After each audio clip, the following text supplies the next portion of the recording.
Hindi niya ama ang nawala pero siya ang nagturo sa kanya kung paano magmahal. At hanggang ngayon may pusang umiiyak gabi-gabi, hinahanap ang tiyuhing hindi nababalik. Minsan ang pagmamahal ay hindi nangangailangan ng dugo. Hindi ama ang nawala kay Sushi. Ngunit sa mundo nila, ang isang tiyuhin ang naging tagapagtanggol, tagapag-alaga at unang kaibigang nagpakita sa kanya kung gaano kalawak ang mundo. At ang tiyuhing iyon ay si Shawarma. Nang bumalik si Shawarma sa poder ng amo niyang si Jerus, kasama niyang lumaki ang kapatid niyang si Siopao. Pero hindi naging madali ang kanilang pagsasama. Seloso si Siopao. Minsan, bigla na lang niyang aawayin si Shawarma, walang malinaw na dahilan. Ngunit si Shawarma hindi kailanman gumanti. Tahimik niyang inintindi ang kapatid. Sa oras ng kainan, palagi niyang pinapauna si Siopao.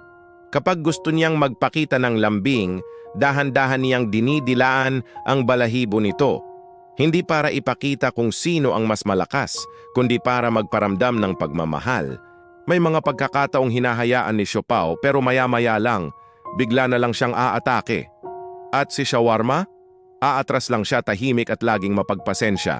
Hanggang sa isang araw, dumating si Sushi. 2 linggo pa lang siya, napakaliit, mahina, at walang kamuwang-muwang sa mundo. Inamoy siya ni Shawarma. Inamoy din siya ni Siopao. Pero habang tumatagal, lalo lang naging seloso si Siopao. Ayaw niyang palapitin si Shawarma kay Sushi. Pero hindi lumaban si Shawarma. Naghintay siya ng tamang pagkakataon. Kapag tulog na si Siopao, doon siya dahan-dahang lalapit kay Sushi. Didilaan niya ang balahibo nito, lalaruin at babantayan habang natutulog. Hindi siya ang ama, pero kusa niyang inako ang responsibilidad ng isang tiyuhin. Isang tiyuhing nag-alaga at nagmahal ng walang hinihintay na kapalit. Habang lumalaki si Sushi, mas lalo siyang kumapit kay Shawarma. Sa tuwing aawayin ni Siopao si Shawarma, si Sushi mismo ang humaharap. Kahit maliit ang kanyang katawan, buong-buo ang kanyang loob para ipagtanggol ang kanyang tiyuhin. Sa bawat paggising ni Sushi, ang unang hinahanap ng kanyang mga mata ay si Shawarma. Kapag nakita na niya ito, iiyak siya, isang iyak na parang sabik, na para bang ang tagal-tagal nilang hindi nagkita. At si Shawarma, didilaan niya agad ang balahibo ni Sushi bago sila sabay na maglakad papunta sa kainan. Kung saan matutulog si Shawarma, doon din si Sushi. Kung tatabi si Shawarma sa amo nilang si Jerus, tatabi rin si Sushi. Kapag may sakit si Shawarma, lalapit si Sushi, aamuyin siya na para bang sinisigurong humihinga pa ang kanyang mahal na tiyuhin. Sila ang naging anino ng isa't isa, ang magkasamang humaharap sa bawat araw. Pero dumating ang Pasko, at kasabay nito, dumating ang araw na tuluyan nang nawala si Shawarma. Nang mangisay siya sa balkonahe, tahimik na nakasaksi sina Siopao at Sushi. Pareho nilang inamoy ang katawan ng kapatid at tiyuhin nila. Tahimik lang si Siopao. Pero si Sushi, hindi niya maintindihan ang nangyayari. Paulit-ulit niyang inamoy ang wala ng buhay na katawan. Tinatawag niya ito sumisigaw. Isang sigaw ng pusang hindi pa alam ang ibig sabihin ng kamatayan. Umiyak siya ng umiyak hanggang sa mapagod at tahimik na tumabi sa tiyuhing hindi na kailanman gagalaw.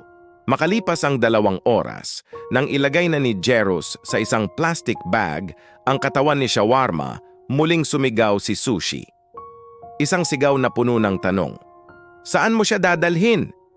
Bakit mo siya kinukuha? Babalik pa ba ang tiyuhin ko? Pagbalik ni Jerus sa kwarto, isang nakakadurog na tanawin ang bumungad sa kanya. Ang walang tigil na sigaw at iyak ni Sushi. At doon tuluyan ng gumuho ang puso ni Jerus. Mula noon, gabi-gabi nang umiiyak si Sushi. Sumisigaw siya sa balkonahe o minsan sa harap ng pinto ng kwarto sa mga lugar kung saan dati niyang kasama si Shawarma. Sa umaga, tahimik lang siya. Pero ang mga mata niya, palipat-lipat. Tinitingnan niya ang mga pwesto kung saan dati humihiga si Shawarma, sa kwarto, sa balkonahe, sa tabi ng bintana. Para siyang umaasa na baka sakali, nandoon pa rin ang tiyuhin niya. Naghihintay lang. Habang lumilipas ang mga araw, may napansin si Jerus. Ginagaya na ni Sushi si Shawarma. Ang paraan niya ng paglambing, ang pagtulog sa tabi niya, at maging ang pag-amoy muna sa pwesto bago humiga.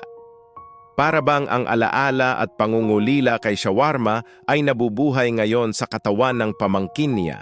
Ang lahat ng itinuro ni shawarma kay Sushi, ang pagmamahal, ang pag-aaruga, ay nananatili. Hindi lang si Sushi ang nawalan. Si Siopaw man, na dati seloso, ay naging tahimik. Malalim ang tingin, parang may hinahanap din na hindi niya maipaliwanag.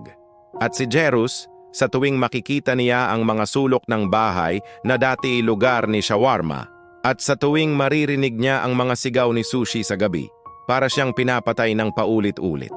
Nawala si Mara, ang ina. Nawala si Siomai, ang nanay ni Sushi.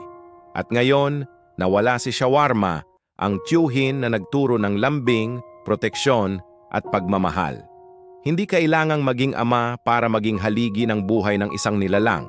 Minsan, ang isang tiyuhin ang nagiging sandigan, at kapag nawala siya, ang sugat na iniiwan ay malalim, at ang pangungulila ay maaaring panghabambuhay. Ang kwento ni na Sushi at shawarma ay paalala na ang pagluluksa ay hindi lang para sa mga tao. Ang mga hayop, nararamdaman din nila ang sakit ng pagkawala. Naniniwala ka ba na ang mga hayop ay nagluluksa tulad natin? Mayroon ka rin bang alaga na naiwan matapos mawalan ng isang minamahal na kasama? Ibahagi mo naman ang iyong kwento sa comments. Maraming salamat sa panonood at huwag kalimutang mag-subscribe.